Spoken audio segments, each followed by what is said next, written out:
Here with my sister in Islam, Lisa Barnes. Assalamu alaikum. Walaikum salam.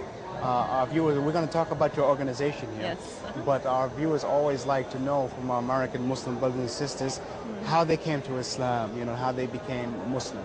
Right. First, I'd like to say to everyone in Saudi Arabia, Assalamu alaikum wa rahmatullahi ta'ala wa barakatuh.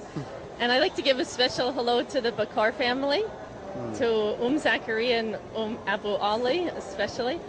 And I am a convert to Islam. It was a gradual process for me learning about Islam and seeing how great Islam is. And where are you from in the States? I'm from Pennsylvania. Okay. And alhamdulillah, I'm so happy to be Muslim and so proud. So I broadcast it. And so now I'm involved with the Mecca. It's the Muslim Education Convert Center of America. And why I like this organization so much, it's really filling a void that exists. And I'm sure the people in Saudi Arabia would be surprised to know how Islam is spreading in America, and the amount of converts is so impressive. So we're excited that people want to become... Would you say that the majority of the converts are women? I'm not exactly sure to say that. Okay, but there are a lot of women. A mix, yes. A lot of women, of course, and men. Yeah. So it is so exciting that they want to be Muslim, and they're becoming Muslim. Right. Like myself, people are always so surprised. But the problem that exists is there's a void. Because once the people become Muslim, of course, they're faced with many challenges. And Islam, as we know, it's not just a belief system, but it's a practice. So this is where a lot of the struggle does come in. The belief is easy, but of course to change the outward and to learn the practices of Islam, this is where there's a void. Okay, so now how does your organization help to fill that void? Right, so what we're doing is providing, first of all, we're filling the special void by providing a mentor to each new convert. Each convert will have a mentor who will assist them, answer questions, also be there for the emotional support, which is important because many converts, time they convert, they become overwhelmed and they lack a support structure. And some people leave Islam because of that. But overwhelmed in what way? I mean, is there a lot of people have pressures from their families after they accept Islam? Even me. You know, I still have problems. My family, my dad thinks I was brainwashed. And they say, what's that on your head? And take that off. So, alhamdulillah, I feel myself strongly established in Islam. But I know when I became Muslim, trying to learn just the prayer, this was overwhelming and many facets. So we're also providing with our center a 12-week program with a curriculum, and we have the guidance of the scholars. So we have the 12-week session. Our first class will begin in November in New York. And we're currently based serving the tri-state area, which is New York, New Jersey, and Pennsylvania.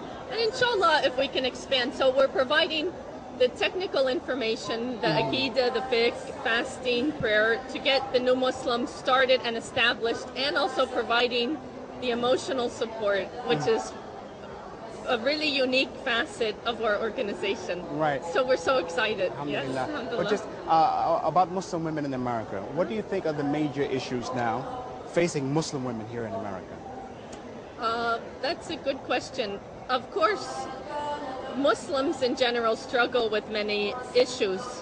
For myself, as a Muslim, I feel I came into Islam from the back door. What really drew me in was the stories of Prophet Muhammad ﷺ and how Islam is so applicable to our daily life. It's so modern and it's so progressive, which the non-Muslims, they often think the opposite. They think, oh, we're oppressed and subjugated, where it's really just the opposite. So as for women, a big struggle, of course, women all over the world have is hijab. So that's a big struggle. So once I overcame that, I'm wearing hijab now for 2 years, alhamdulillah, and I'm actually a teacher. I teach in a public school in New Jersey. And I was hired with hijab. So I was excited. I'm the only Muslim teacher in my school, and of course the only hijabi. So do the kids ask you questions about it? They do. Of course, here in America, we have this strict separation of church and state. So we're not really permitted to talk religion in school, per se. We can't preach in the school. Students, of course, will ask some questions. So I I do answer questions, and the faculty especially, because as for Americans, the hijab is always the biggest thing. What you have in your heart that people can't see, or they think, okay, I was raised as a Catholic. So our basic thing of treating people how you want to be treated is a basic thing. What's most visible with Islam is the outward, the prayer, the wudu, also the fasting. These are things that the Americans who are non-Muslim are confused. So I get, of course, a lot of questions anywhere I go, and people are shocked time they see white skin. Yeah. Especially if I speak to people on the telephone, like for college.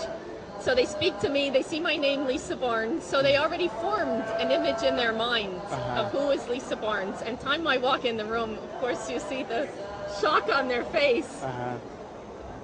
So it is a struggle, but alhamdulillah, we're Muslim. That's the important thing. So we're here to provide that support. And also, I feel Muslims themselves can learn a lot by dealing with the converts.